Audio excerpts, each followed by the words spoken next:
All right, here I am with my 2018 Husqvarna TC250. I made a series of videos on this bike, kind of documenting the ownership. I made a video pulling it out of the crate and setting it up. And then I had another video at 190 hours where I kind of did a durability review, ownership experience, and kind of did a rundown on the bike. I had some people in the comments kind of asking me to check back in and see where we're at.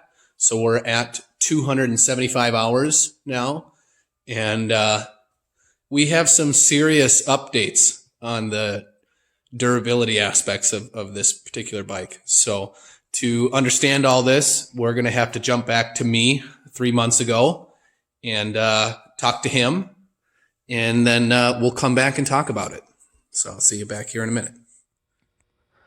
Okay, friends, past me, talking to future me, future you. This is going to go in conjunction with my 300-hour review if I make it that far. I currently have 275 hours on the bike, and shit's kind of bad. So let's talk about that. Right after I made my 190-hour review video, I had a couple of peculiar failures. And the first one was a coolant leak that came from this radiator T-piece. This goes inside of the frame, and the frame cut into it and developed a coolant leak. So I figured I did a shitty job rebuilding it. I didn't orientate it or clock it properly or whatever. I screwed up. So you can see where it's, wallered out, chewed into there. So I thought, all right, I'm going to get this actually really nice piece of Samco Sport, single unit. And I made sure it was clocked properly, made sure it was in there straight. And about 80 hours later, my frame cut a hole in it again, a groove in it again. So what the fuck?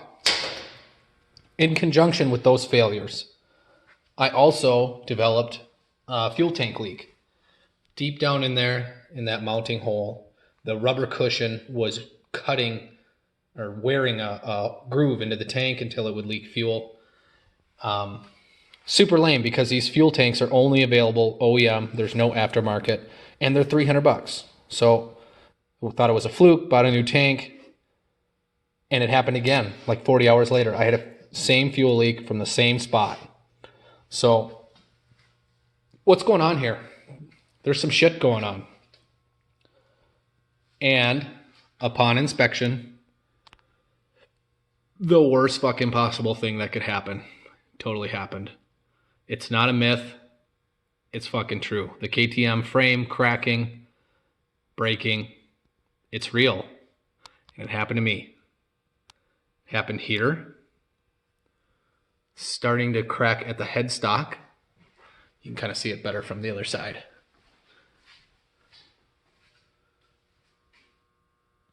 And another crack at the lower radiator mounting bracket. So it's junk. It's totally fucked, right? What do I do? It's stretched out, it's tired, it's cracked. But I have another issue. I just spent thousands of dollars on the bike. Literally, full race tech suspension, brand new tires, chain and sprockets, brake pads, bearings, seals, whatever. Thousands of dollars. And after I spent all that money, I found this. So my plan was at 300 hours, I was going to do a crankshaft, right? But for monetary reasons, potentially having to spend $1,800 on a frame, I'm going, I don't know. Crank looks pretty fucking sweet. Feels tight. Side to side play specs out. It feels great. And yeah, that's $1,000. So I'm already looking at potentially ridiculous amounts of money. I can't quit on the bike. I'm too deep into the bike to quit. But yeah, I had planned to put a crank in it. I was going to send the cylinder off and re-Nicosil it, but I don't know. After having to buy a frame, potentially, that Nicosil is looking pretty great, right? You're supposed to, so you can see there's a ridge where the ring stops. And you know, if it was worn out, you'd be able to feel a lip there, and there isn't one. I kind of have a lack of cross hatching. I don't have a lot of cross hatching going on. It's all been polished out, but it's not worn. So because of this frame ordeal, we're gonna do a true durability test on the crank and just send it. So same with the original bore, send that too. I don't know what I'm gonna do yet. I have a friend who works at KTM. He submitted a claim for me, and he thinks they're gonna pay for it. I think they're gonna tell me to pound sand. Do I think it's bullshit that it happened? I don't know. I'm on the fence because, I mean, it's got 275 hours of moto. This bike does not go on trails. That's moto. That's over jumps, casing, gnarly tracks. I mean, the bike's had a long road. The frame's had a long road. However, in the 2019 model, even some of the later 2018s, they updated this gusset. That it's way bigger. And then on the 2019 bikes, they doubled the size of this cross brace. So they knew something was going on in this triangle. It is known. So maybe they help me. Maybe they'll give me a deal on a frame. I'm not optimistic about it. We'll see. But future me has figured this all out, and he's in like a way better mood. So anyways, cheers. Let's talk to him. All right, we're back in present time, and I am in a better mood. I did get it all figured out. So let's talk about it. It's been 3 months without a motocross bike. I haven't had a break like this since I started riding, so it's been tough. I've really resisted the urge to just go to the dealership and buy a new 450 or a new two-stroke. I was looking at the Rockstar editions, just getting cooped up.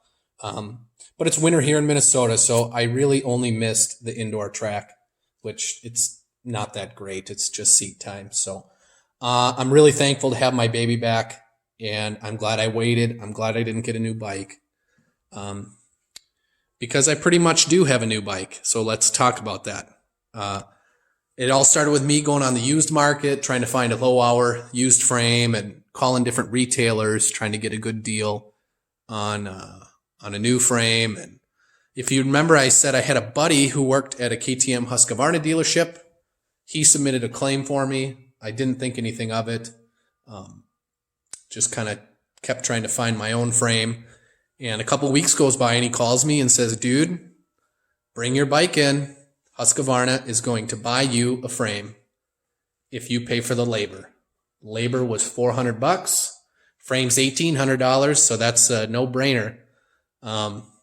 Rushed my bike in, and the dealership tore it down. And it took a long time. But I was thankful that they were going to warranty the frame. I mean, how insane is that for a manufacturer to say, yep, let's warranty a frame on a 275-hour, 3-year-old motocross bike. It's insane. You would try to get a Japanese manufacturer to do that. It's never going to happen. So I was totally shocked. The dealership had to ship my frame to Ohio. Ohio had to inspect it and destroy it. Austria had to send a new frame to Ohio. They had to stamp my numbers into this new frame and send it back to the dealership and put it back together. So it was a debacle. But I tried to just not bug anybody and just be thankful that the manufacturer was taking care of me. The dealership was taking care of me. It was awesome. The new frame I got has some revisions to it, some bigger gussets, and looks to be a higher quality frame. Hopefully I won't have any similar problems with it. I don't think I will. And I don't know if you could call my old frame defective or not. It may have just very well exceeded the service life of a steel frame motocross bike. But either way, Husqvarna labeled it as a defective frame to warranty it. So how awesome is that? Not much has changed with the bike. since the 190-hour review. A couple of big things is I got the wheel set from W, which I love. I retired my old set, my OEM set, to the sand, and this new heavy-duty set is my go-to for hard pack, and I love them. I did some valving changes. I got a Race Tech bladder on the rear shock that a local tech helped me out with, and he also helped me out with some valving in the front forks. The bike seems to be have a lot better feel and not be so reactive anymore. So other than that, I've got this bike that's pretty much completely serviced with 275 hours on it. It's insane. I've done everything, you know, tires, bearings, brakes, piston, plastics, you know, chain sprockets, you know the deal. The only thing that's left to gamble on is the crankshaft, the transmission, and the original bore. So if those things can hang on, this bike should be pretty much set for the season. This bike's such a great fit for me. The new 450s are looking pretty good, and it might be time to switch soon. But I just really like this bike's a great fit, and I'm glad to have it back in practically new condition, ready for another season. If anything else happens, I'll keep you guys updated. I think maybe the durability test is kind of concluded.